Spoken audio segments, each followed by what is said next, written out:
jàngal des fois mu toog wala mu def live yoo xam ne daf ciy wax yoo xam ne aussi bu ko ci nit ñi toppee du baax. waaw mais dama la am nga Tanor ma ñëw Tanor daf ne woon daf ñu jàngal bi alternance ABS gars yi commencé di wax liñ xam ci waa nguur gu bees gi ak transhumance yi mu def ni big bi. mais camarade il faut arrêter là il faut arrêter de parler des autres là surtout quand ils sont pas là ñu ne ko Kia mu ne mais vous savez loo xam ci nit ba wax ko xamal ne am na ko xam lu ko ëpp ci yow te waxu ko. mu ngi ne pat. mais nañu joxante orma buñ ko joxantewul sax ñun en tant que nit entre nit. ñu jox ko ak entre le patrimoine immatériel que représente l'unité nationale. xoolal ma wax boobu xoolal ma wax bu koy boobu noonu donc foofu lay wax dama ne le premier ministre. en tant que secrétaire président Pastef yeddees na ko damay ñaan yàlla mu am collaborateur yu mel ni Tanor Dieng wala boog ñi ko bëgg doonte kon ay sëriñam lañ wala am di jàmbam lañu wala boog ay nawleem lañu ñu mën a wax moom ñu sànq tudd naa léegi moom du la mel noonu dara feesul bëtam Ablaye Diop dara feesul bëtam ñoo ñëpp ils courent plus derrière rien ak Ibou Soumaré et d'autres même dans le PS nous avons monsieur parlé de Pape Abdoulaye Seck j'aurais pu vous parler du professeur Ousseynou Kane j'aurais pu vous parler du professeur Souleymane Bassirou Diagne du professeur Abdoulaye Elimane Kane du professeur Mame Moussa Diagne mag ñoo nga xam ne nii dégg nga tabaarkalla macha allah xale yóbbul leen dara ci seen fraîcheur de réflexion ci seen caractère proactif seen réflexion waaye dawtuñ ci ay alal wala oto wala kër. privilège mais attends le président Ben Ali bi mu jëlee nguur gi remplacé président Bourguiba dafa jël ay ministres yu am 35 25 40 ans yooyu mais jël ay secrétaires généraux de ministère yu am 70 ans 80 50 ans ou 60 ans ñi voilà cette dialectique là de l'âge de l'expérience qui freine illumine et rend réaliste et pragmatique cette fougue de jeunesse, cette envie de transformer. Voilà ce que je veux dire moi je suis profondément et passionnément sénégalais. C'est parce que je suis sénégalais que je suis comme ça, mais tout cela je le suis en raison de mes convictions socialistes et donc de républicains, mais surtout d'hommes qui a vu des hommes d'État mais voilà nous échapper, partir alors qu'on n'a pas pu suffisamment profiter d'eux. Voilà ce que je veux dire. man foofu laay waxee yow. c'est-à-dire en fait ku jaaxlewul ci réew mi sa gis-gis boo bëriwul te dama lay wax ne la des na tuuti le péril sécuritaire intramuros entre nous Sénégalais. dina am su ngeen doon def reportage li xew ci réew mi agression yi commencé à jolliwaat. mësul arrêté sax.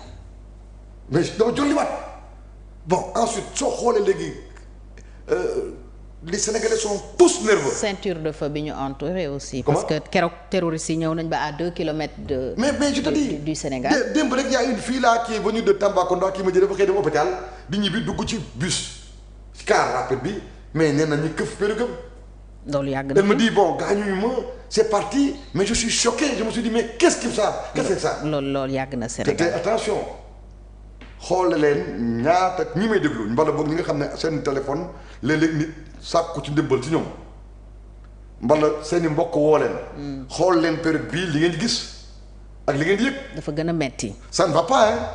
d'accord et donc secteur... les priorités sont ailleurs. moo tax. d'accord loolu lay wax dama ne. mbiicoo mballoo intra Pastef na leen yàlla dimbali ba ñu fàtte ko teg ko fële te dëgmal li soxla réew mi ci biir dëgmal soxla réew mi bu ñu ñëpp bu ñu rëy nañu oyof nañu humble waaye itam opposition bi nañ xam ne le temps est court fugace ce qu'on peut accepter de s'entendre là-dessus et de le confier aux gouvernants actuels ceux qui sont aux responsabilités en continuer à veiller dañ ko def. mais loolu tam du tee critique am li ñuy def nit ñi dinañu ci am seen xalaat. di ko wax oui bien sûr mais on a l'impression que mais dafa gouvernement bu allergique la. dafa ci teel critique critique dafa teel. dafa teel soxna Fatou Thiam. naam. Le régime de Pastef est arrivé aux responsabilités le 24 mars 2024. Ils ont trouvé un budget voté par l'ancien. exécuté presque à moitié régime, l'ancien gouvernement. ñi exécuté ko avec des orientations des ajustements qui ont yu tax ñi am loi de finances rectificative après ci diir bu gàtt ci anam yu compliqué ñi def seen débat d'orientation budgétaire def seen budget bu ñu adopté de sorte que ni ñu ko adopté sax ko xool 6 mois après ils ont amené une loi de finances rectificative dans l'année. loi de finances rectificative dans l'année. nga xam ne ñii donc seen premier budget bi ñu koy defal sax boobu njigi c'est pas encore année bi jeexagul juillet nga dégg premier ministre ak président di wax relance ou redressement. redressement ñu taxaw ci plan de redressement boobu. waaw foofu xam lu muy teg. mooy ñii ku leen ku boo yàkkamtee da nga leen di juillet avant même que ñu jéem a def dara defaguñ ko fi dañuy mottali li gars yi bàyyoon fi rek. nekkuñu ci pilotage à vue aussi. ah oui bien sûr loolu noonu lañ ko mën a tuddee sur le plan managérial sur le plan. gouvernance loolu la ko mën a tuddee wax bu poli wax bu civilisé. bu technique da nga dégg pilotage à vue waaye bu dee ci wàllu bi ñuy gérer finance bi dañuy suul bukki suñu bukki. maanaam dañuy taf yëngal. dañuy taf yëngal li wóor nag mooy ñu ngi nguuru moom oto yi salaire yi avantage yu député yeeg ministres yi président ak soxnaam yi premier ministre ak soxnaam yi seen ndaataatal la moom seen baa ngi maase. yaakaar nga plan de redressement bi jubbanti yëf yi. ci njëlbéen gi dañu doon copp léegi dañuy ñàkk. léegi dañuy ñàkk ñu ngi tëbbalaate wax nga ne. ma ne yaakaar nga plan de redressement bi premier ministre annoncé jubbanti. mais plan de redressement bi. parce que am na ñu koy méngale ak plan Sakhalum. waaw mais dans tous les cas na bi ngeen defoon fekk na loo xam ne lu ñu waxtaanee la. xamuma awma accès fi ñu def waaye mënta ñàkk. ok on ne peut pas faire l'économie d'un plan de redressement du pays ou de reconstruction du pays. Maintenant est-ce que dañ koy àndale toujours ak ce débat fumeux et infeste de reddition des comptes jàpp ñii tëj ñii je ne sais pas mais je dis nañ jàngee ci tëlëg Macky Sall 7 ans premier mandat. traque des biens mal acquis lu mu jur. dara. fourage daal di xëjeen tous naada Pikini tardé lu ñu perte ñu temps yow nga toog pour 5 ans dans des situations plus graves plus difficiles te amuloo jaar-jaar yi mu am say nit amuñu ko nga bëgg a soulever loolu. c'est vrai am na Habib Sy am na Aïda Mbodj am na kan ñi nekkoon ancien Mary Teuw Niane am na. Aminata Touré. Aminata Touré mi ngi voilà ñooñu mais est-ce que ñooñu c'était les plus brillants à l'exception du professeur Savant. Est-ce que c'était les plus brillants de leur génération ou du temps où ils étaient aux responsabilités gouvernementales. Bon voilà donc ñooñu aussi bon voilà moi je veux dire je parle en tant que patriote en tant que citoyen sénégalais. kenn gënumaa bëgg Sénégal. te yaakaar naa ne yàgg naa ko junj. ci biir Parti socialiste. wallaay joxoon ma réew mi moo gën junni yoon jox ko ñu ko jox. ah ouais gannaaw premier ministre lay wax ah oui. yow mi mu xaw ma ne ñoom xam nañ sax xam nga fii saa bu du fóot boppam yaa ngi dégg waaye ku ne xam nga sa ku ne xam nga bokkuñu bokk jaar-jaar yi bokkuñu jikko yi bokkuñu vision bi bokkuñu waaw mën naa leen mais bon sondel bu tàkkagul daa war a mën sondel bi tàkk ndax day mën na koo róyal te du jafal te du ko jafal. alors plan de redressement bi solution lay nekk wala mun nañu xaar mu teengal yëf yi parce que bi ñu ko annoncé rek am na ñu ne on va serrer encore la ceinture. d'abord. naka lañ ko war a tëggee pour yow ba mu doon njëriñ ci askan wi. waaw mais xam nga amuma tous les éléments et tous les leviers li ma ciy am rek mooy li may lire ci internet. ci yenn situ gouvernement bi ak communiqué yi may dégg ak borom xam-xam yi may dégg ñuy wax.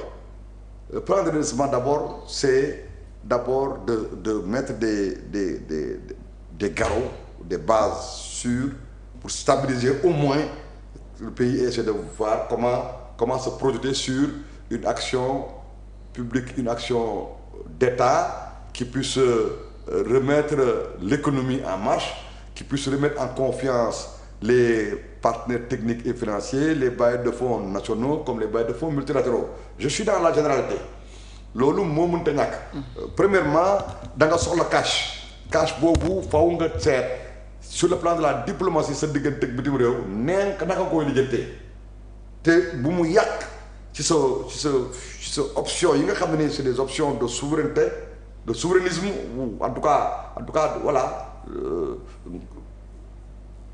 des valeurs yi nga gëm bu mu ko yàq mais nga xam ne l'indépendance étanche stricte n'existe pas. y a l'interdépendance.